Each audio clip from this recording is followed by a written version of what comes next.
नागौरी चाय वाला, एक कप में सपनों की कहानी। पुरानी दिल्ली की तंग गलियों में एक छोटी सी चाय की दुकान थी, नागौरी चाय वाला। यह दुकान थी रईस चाचा की, जो राजस्थान के नागौर जिले से आए थे।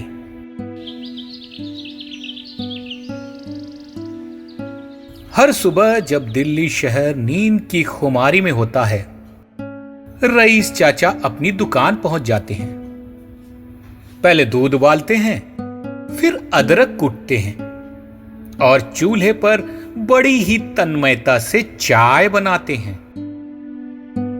उनकी चाय में एक अलग ही स्वाद था, मगर असली जादू चाय में नहीं, उस प्यार और अपनत्व में था जो वो हर ग्राहक को देते थे। हर चाय के साथ वो एक मुस्कान मुफ्त में देते थे। कभी किसी बच्चे को बिस्किट पकड़ा देते, कभी किसी बुजुर्ग को चारपाई पर बैठा देते। उनकी दुकान जल्दी सिर्फ चाय की जगह ही नहीं रही, वो मोहल्ले का दिल बन गई। एक दिन एक युवक उनकी दुकान पर आया, थका हुआ, मायूस। लगता है उसका इंटरव्यू ठीक से नहीं हुआ था।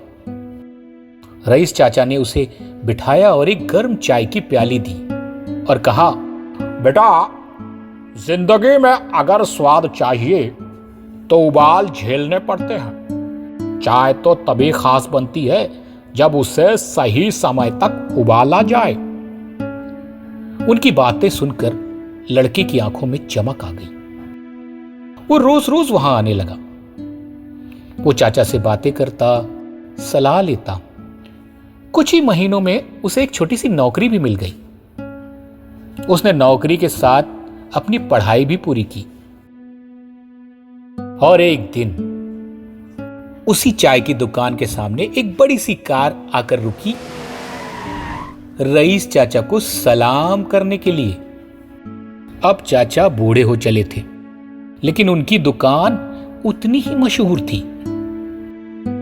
नागौरी चाय वाला अब सिर्फ दुकान ही नहीं, एक संस्थान बन चुकी थी, जहां लोग चाय से ज्यादा उम्मीद पीने आते थे, यानी कि उम्मीद का प्याला।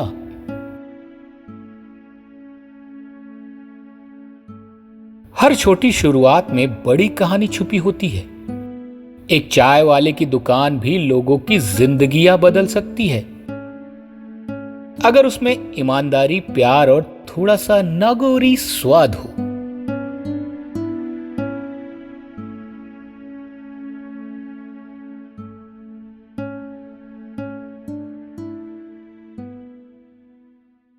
अगर आपको कहानी पसंद आई है तो चैनल को सब्सक्राइब कीजिए, लाइक कीजिए और कमेंट कीजिए।